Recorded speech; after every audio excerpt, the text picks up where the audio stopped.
Comment ne plus être abandonné ou se sentir abandonné par l'autre? Je viens dans cette capsule aujourd'hui vous partager une manière d'agir pour aller vers la guérison de cette blessure d'abandon.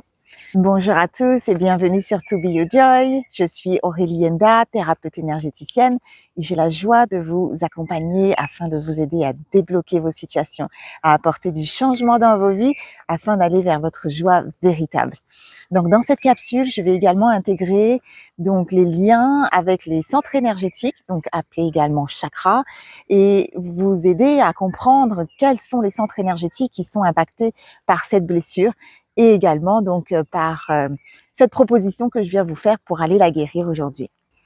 Je vous invite à agir, c'est-à-dire à prendre la responsabilité de votre guérison et dans votre souveraineté de décider de la réponse que vous donnez aux événements qui vous sont proposés par la vie.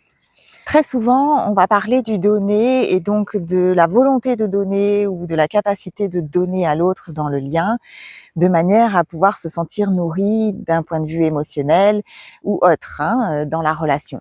Mais aujourd'hui, je viens vous parler du recevoir. Vous ne l'entendrez pas souvent, mais vous allez comprendre à quel point ce recevoir est important et à quel point il joue un rôle fondamental lorsqu'il est question de cette blessure d'abandon et donc de ce qu'on peut mettre en place pour aller la guérir. Lorsque vous êtes dans un lien relationnel, nouveau ou pas d'ailleurs, il est jamais trop tard, il est de votre responsabilité, c'est votre part à vous, d'identifier combien cette personne est disposée à recevoir. Combien cette personne est prête à recevoir. Elle veut recevoir, elle est désireuse de recevoir. Ça, c'est une première chose. Et la deuxième chose, d'identifier combien cette personne est capable de recevoir. Parce que d'être disposé n'est pas suffisant. Vous pouvez avoir une personne qui souhaite et qui veut recevoir et qui va aller vers cette direction de vouloir recevoir, mais qui ne va pas être capable de recevoir. C'est-à-dire qu'il y a une intention de vouloir recevoir, mais que le réservoir, la capacité de recevoir n'est pas présente, n'est pas conséquente ou en tout cas est très différente du désir de vouloir recevoir. Je parle ici de recevoir en général, mais on peut aller plus loin dans le détail et parler de recevoir de l'amour, de recevoir de l'attention, de recevoir du soin, de recevoir du matériel également, mais donc de la capacité à recevoir. Mettez les mots qui résonnent pour vous dans la situation qui est la vôtre et dans laquelle vous vous trouvez en ce moment vis-à-vis du lien peut-être auquel vous pensez à l'écoute de cette vidéo. Qu'est-ce que j'entends par être capable de recevoir? Prenons donc un exemple sur une échelle de 1 à 10. Disons que vous avez une intention de donner sur une échelle de 1 à 10 qui est à 7 et que la personne en face de vous, dans ce lien relationnel que vous vivez à 2, a une capacité de recevoir par exemple de 3. Donc lorsque vous allez donner, que vous allez offrir et que vous allez proposer à l'autre quelque chose que vous voulez donc déposer chez lui ou chez elle comme une offrande, eh bien, qu'est-ce qui risque de se passer? Eh bien, cette personne-là ne va pas pouvoir l'accueillir. Elle ne va pas pouvoir le recevoir ou alors ce sera éphémère et il faudra qu'elle le redonne d'une manière ou d'une autre. Je vous donnerai un exemple tout à l'heure. Et si le contenant et donc la réceptivité n'est pas adéquate pour pouvoir recevoir ce que vous offrez, la seule chose que cette personne va pouvoir faire, c'est de le repousser. De le repousser parce que ce n'est pas sécurisé pour cette personne, de le repousser parce que ce n'est pas familier et donc c'est étranger et que ça génère donc de l'insécurité, de le repousser parce que c'est trop et qu'il y a un débordement, de le repousser parce que cette personne va se sentir submergée par tout ce que vous voulez donc lui donner qui est en inadéquation avec sa capacité de recevoir. Et souvent vous attirez des personnes donc en énergie opposée, avec des attitudes donc qui sont fuyantes, par exemple, et qui ne vous permettent pas d'être accueillis dans ce que vous avez à donner à l'autre. J'ai une autre image qui me vient en tête, qui est celle d'un cactus. Si vous prenez 1 litre d'eau pour remplir un petit pot de cactus et l'arroser en abondance, ça ne va pas lui convenir. C'est au-delà de ce que ce cactus est prêt à recevoir, de ce qui correspond à son équilibre et à son bien-être. Et si le cactus pourrait parler, il vous dirait: «Stop, stop, stop, arrête de me donner autant d'eau». hein. Donc, c'est son besoin, c'est son niveau de réceptivité. Et pourquoi est-ce que je parle de son et que je le qualifie ainsi? C'est que la première chose que je voudrais vous rappeler, c'est que dans cette situation, il n'est pas question de vous. Il est question de la réceptivité de l'autre. Ce n'est pas que ce que vous offrez n'a pas suffisamment de valeur. Ce n'est pas que vous ne faites pas assez. Il n'est pas question de vous, il est question de la façon dont cette personne est consciemment ou inconsciemment, la plupart du temps, programmée à recevoir. Cela n'a rien à voir également avec ce qui se joue au mental et donc les mots qui peuvent être prononcés quant à la volonté de vouloir recevoir, puisqu'il est question d'un réservoir vibratoire, de la façon dont ils ont été programmés pour recevoir. Et qu'est-ce que cela veut dire? Eh bien, c'est qu'une grande partie des individus ne vont pas être en mesure de vous dire la vérité puisqu'ils ne sont même pas conscients de cette incapacité à recevoir qui ne se sont pas révélés à eux-mêmes. Et par conséquent, c'est pour ça que je disais au départ, this is your job. C'est votre travail à vous, votre rôle à vous, d'identifier et d'observer dans les actes et non pas dans les mots, quel est le degré de réceptivité de ces personnes. J'exclus bien entendu les exceptions qui vont concerner les personnes donc mal intentionnées, manipulatives, narcissiques, qui vont s'empresser de prendre tout ce que vous leur donnez sans scrupule, bien sûr. Hein. Je parle ici de personnes qui sont alignées, qui ne vont pas vous laisser installer un déséquilibre entre le donner et le recevoir dans une relation qui est saine. Et c'est ainsi que vous vous trouvez souvent dans des liens où vous allez vouloir donner à l'autre, mais que cette incapacité de recevoir va amener l'autre à vous repousser et où vous allez vous sentir laissé parce que non accueilli par l'autre.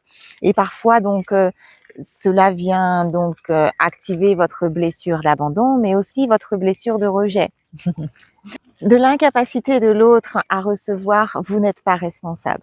En revanche, si vous me suivez sur cette chaîne, vous m'entendrez souvent dire que vous êtes responsable de ce que vous attirez parce que votre énergie va attirer une énergie qui va rentrer en résonance avec la vibration que vous portez.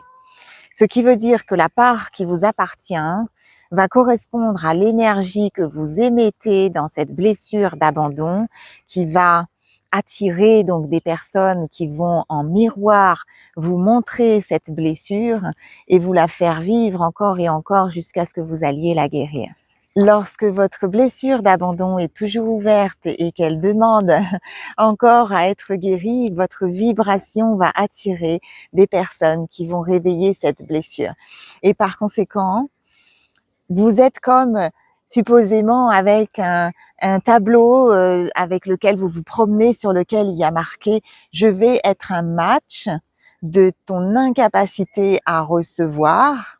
Et par conséquent, je suis disponible pour être abandonnée. Je suis disponible pour être laissée quand j'aurai atteint donc le plafond de ta capacité à recevoir et que tu ne pourras plus faire autrement que de me repousser. Je suis disponible pour ça. C'est donc un programme vibratoire qui va attirer par résonance donc ces personnes à vous afin de vous faire expérimenter de nouveau cette blessure et qui va vous amener donc à nourrir et créer des liens traumatiques, à ce qu'on appelle trauma bonding en anglais, et non pas des relations équilibrées et saines. Et ce que je viens vous proposer ici, c'est de devenir des experts pour identifier les personnes qui ne peuvent pas recevoir. De pouvoir, dans la vie de tous les jours, dans le quotidien, prêter attention aux petites choses qui vont vous montrer cette incapacité à recevoir. Je prends un exemple tout simple, à recevoir un compliment. Vous avez des personnes, quand vous leur faites un compliment, elles ne savent pas le recevoir. Donc, soit elles vont vous dire, oh, mais non, c'est rien du tout, c'est pas si beau que ça, ou c'est pas ceci, ou c'est pas cela. Elles vont contredire ce que vous offrez. C'est une façon de ne pas recevoir. Ou alors, elles vont vous dire merci et donc faire comme si elles le recevaient, mais elles ne peuvent pas le contenir, elles ne peuvent pas le garder. Il faut qu'elles le redonnent. Et donc, elles vont le mettre à l'extérieur d'elles-mêmes en redonnant, par exemple, un autre compliment en échange. de manière répétée, etc. Si c'est une fois de temps en temps, d'accord, mettez-y du discernement, vous m'avez comprise. Et par conséquent, ce qui se joue là, dans ce moment, c'est une incapacité donc à recevoir de la valeur à son troisième chakra, troisième centre énergétique ici au plexus solaire, où c'est trop de valeur, c'est trop d'abondance. Et donc, je ne suis pas programmée pour recevoir autant et donc mon être va décider de faire quelque chose avec ce que tu essaies de me donner, qui a de la valeur, qui est positif et qui est lumineux, hein, c'est pas la question, hein. Mais je ne suis pas capable à mon troisième chakra parce que je ne me sens pas assez, je ne me sens pas digne, je ne me sens pas légitime de recevoir parce que ma programmation est autre. Également, une personne à qui on va proposer de l'aide, par exemple, et qui ne va pas pouvoir la recevoir et qui va sans arrêt repousser. Il y a une problématique au troisième chakra, à son troisième centre énergétique, mais également au chakra du cœur, parce qu'il y a un déséquilibre entre le donner et le recevoir. Je suis à même et disposée de donner à l'autre et d'offrir à l'autre à partir du cœur, bien souvent, mais je ne suis pas capable de recevoir autant que ce que je propose à l'autre. Et donc, c'est une dissonance également au quatrième chakra. Vous avez ces informations dont je parle au travers des chakras sur la chaîne, dans les capsules sur les chakras. Donc, vous en avez une sur le troisième et sur le chakra du cœur. Vous allez dans la playlist série sur les chakras et je vous mettrai le lien également dans la description si vous voulez un peu plus d'informations sur ces centres énergétiques. De pouvoir repérer ces attitudes qui vont démontrer cette inhabilité à recevoir va vous permettre de vous protéger. Pourquoi? Parce que vous allez pouvoir continuer à donner. Il n'est pas question d'arrêter de donner parce que bon, si vous offensez l'autre et que vous le violentez, oui, évidemment, mais vous ne pouvez pas arrêter votre donner, c'est pas l'idée en tout cas, mais plutôt d'agir avec prévenance et de savoir qu'à un moment donné, vous allez déclencher cette personne. Et que dans la mesure où vous déclenchez cette personne, la réponse que cette personne pourra exprimer va potentiellement être du rejet vis-à-vis de ce que vous proposez.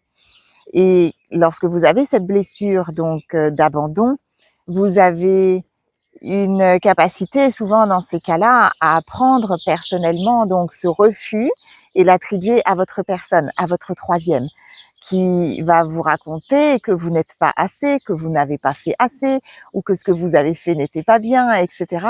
Alors qu'en réalité, il s'agit de ce qui se passe aussi chez l'autre. Vous êtes donc averti et vous avez comme une mise en garde et vous pouvez mettre un filtre entre les deux de manière à prévenir si toutefois, eh bien, vous deviez avoir une réponse qui serait inconfortable pour vous. Ces situations sont aussi là pour vous faire grandir et pour vous faire évoluer et venir tester pour vous assurer que cette blessure d'abandon n'est plus d'actualité pour vous. Parce que si vous vivez cette situation avec de l'émotionnel souffrant, eh bien cela veut dire qu'il y a encore peut-être une facette de cette blessure qui n'a pas encore été guérie. Je parle d'un émotionnel souffrant qui dure, hein, parce que vous pouvez très bien être un petit peu froissé dans le moment présent, mais si l'émotionnel souffrant dure, eh bien cela veut dire qu'il y a un travail à poursuivre et ces personnes sont là pour vous aider, vous font la grâce et le cadeau d'appuyer sur votre bouton de manière à vous montrer que cette blessure est toujours active. Très souvent, vous vous racontez qu'elle est terminée parce que vous l'avez peut-être travaillée ou que vous ne souhaitez tout simplement pas faire face à des émotions qui sont douloureuses. Donc votre mental va vous écarter de cette voie et vous raconter une histoire qui dit que la blessure n'est plus d'actualité. Donc, ces personnes viennent vous ramener à la réalité et vous aider à contacter au travers du corps, parce qu'il n'est pas question du mental qui se raconte que la blessure est active ou pas, mais plutôt d'aller s'apercevoir que le corps va être traversé par une émotion douloureuse en la présence de ces situations et de cette expérience. D'où l'importance de bien se connaître, de connaître ses besoins, de connaître ses blessures, de pouvoir les identifier, les reconnaître quand elles sont activées dans les situations, de manière à pouvoir agir. Parce que si vous êtes au clair, vous pouvez agir. Si vous voyez les choses de manière claire, eh bien, vous pouvez donner une réponse adaptée qui va pouvoir vous soutenir dans votre évolution et dans la résolution de ce que vous vivez. Que peut-on faire dans ces situations puisque vous êtes souverain et que vous avez la capacité de donner une réponse adaptée? La première chose, eh bien, c'est d'adresser la situation, de verbaliser, de communiquer, donc d'aller utiliser son chakra-gorge pour pouvoir exprimer ce qui se vit avec l'autre et rentrer dans une communication. N'attendez pas que la gorge soit pleine pour exprimer ce qui se joue pour vous, parce que vous allez bloquer votre deuxième chakra et vous allez vous créer notamment des angines ou autres verrouillages à la gorge qui vont vous desservir grandement. Deuxième proposition, vous pouvez faire des demandes, exprimer vos souhaits, vos désirs. L'autre n'est pas devin, il ne peut pas deviner à votre place, ce n'est pas son rôle. Donc à partir d'une disposition collaborative, de pouvoir instaurer peut-être un happy medium, un happy medium. Troisième proposition, eh bien, c'est d'exprimer vos frontières si elles ont été dépassées. Vous avez le droit d'avoir des besoins et vous avez le droit d'être respecté. Et enfin, eh bien, éventuellement, de quitter le lien et de terminer le lien parce que peut-être que cette personne vous montre qu'elle n'est pas à un endroit où vous vous trouvez vous et qu'elle n'est pas en mesure, eh bien, d'être un match pour vous, et d'être la personne qu'il vous faut dans ce lien relationnel. Je parle de tout lien relationnel, ça peut être un lien amical, familial parfois, professionnel, etc. Et vous êtes la seule personne à décider du temps que vous allez accorder donc dans ce lien avant de quitter la relation et de l'énergie que vous allez consacrer à ce lien. Je reviens sur ce que je vous ai dit tout à l'heure, l'importance de bien se connaître et de connaître ses blessures, de pouvoir les identifier. Parce que la problématique qui se vit souvent et que je retrouve souvent dans les soins, c'est que vous ne vous apercevez pas que vous êtes dans cette blessure d'abandon et vous ne vous apercevez pas du comportement non adapté de l'autre, non approprié de l'autre. Tout simplement parce qu'à votre système nerveux, c'est familier. This is home. Vous connaissez ces schémas qui existaient auparavant dans votre histoire de vie, sur votre chemin de vie, et par conséquent, vous les reconnaissez comme quelque chose de familier qui va rassurer votre premier chakra à votre premier centre énergétique, donc aux racines, mais qui pour autant va être toxique pour vous et va être desservant pour votre être, va vous desservir. Vous êtes habitué à recevoir ce type de traitement inconsciemment, parfois vous n'y pensez même pas, et par conséquent, donc je laisse couler et dans la mesure où je ne donne pas une réponse qui dit non, c'est une façon très efficace de valider donc le comportement non adapté d'une personne et ce que vous ne changez pas, vous le validez. Si vous choisissez de ne pas changer une situation, c'est de choisir de la maintenir. Et vous perpétuez de cette manière donc des blessures qui ne font que s'agrandir parce qu'à chaque fois que vous êtes activé dans votre blessure, elle va être de plus en plus douloureuse et vous causer de plus en plus d'inconfort, voire même de souffrance. Donc, première chose, c'est une invitation à prendre conscience et à reconnaître ces parts d'ombre et les blessures qui n'ont pas fini d'être guéries parce que, de nouveau, si vous êtes encore activé dans quelque chose de souffrance, c'est qu'il y a encore une facette et quelque chose à comprendre, quelque chose à libérer. Et pas simplement à comprendre avec le mental, mais à libérer vibratoirement pour que cela quitte votre vibration et quitte votre existence. Et si vous avez besoin d'aide pour faire ce travail et être accompagné, prenez contact pour votre soin. Je vous reçois avec joie donc dans un soin énergétique et on fera le point ensemble pour savoir comment vous aider avec ces blessures. Et ensuite, donc, on va identifier les personnes qui sont qualifiées pour nous faire vivre de l'abandon et nous amener à revivre ces blessures de rejet de manière à limiter les dommages. C'est pas parce que quelqu'un vous a activé dans votre blessure que vous devez rester pour que cette personne continue à tourner le bouton dans la plaie. Il y a des moustiques là, ça y est, c'est l'heure, excusez-moi. Et donc, vous allez limiter les dommages qui sont faits, vous aurez moins de souffrance, vous allez apprendre à vous protéger. Et puis, c'est également une façon de dire non à l'univers, d'envoyer un message clair en disant ce type de personnes qui activent mes blessures, je fais le choix de ne pas les alimenter et de ne pas leur ouvrir la porte. Et ce n'est pas parce que cela a fait partie de mon chemin jusqu'ici et de ce qui a donc été vécu sur mon chemin de vie que je suis toujours d'accord. Je fais le choix aujourd'hui de prendre une autre direction et de shifter, hein. Je change de chemin parce que celui que j'ai décidé en tant que souverain et souveraine est un chemin d'abondance et que je refuse à présent, eh bien, de ne pas avoir mes besoins qui sont nourris, de ne pas être respectée, d'être laissée, d'être abandonnée et de ne pas être honorée à la hauteur de ma valeur, de celle que je construis à mon troisième chakra, troisième centre énergétique, parce que je suis assez, je suis digne de recevoir les merveilles de la vie. Et enfin, eh bien, cette invitation, puisque la vie, l'univers vous a présenté ces personnes sur votre chemin, eh bien, d'aller guérir cette blessure et d'aller libérer la vibration qui y est attachée. Donc, le travail de compréhension n'est pas suffisant, à mon sens. Vous allez gagner bien plus à aller travailler vibratoirement et donc à détacher cette fréquence que vous continuez à porter et qui entre en résonance avec ces personnes. Alors dites-moi comment cette vidéo résonne pour vous.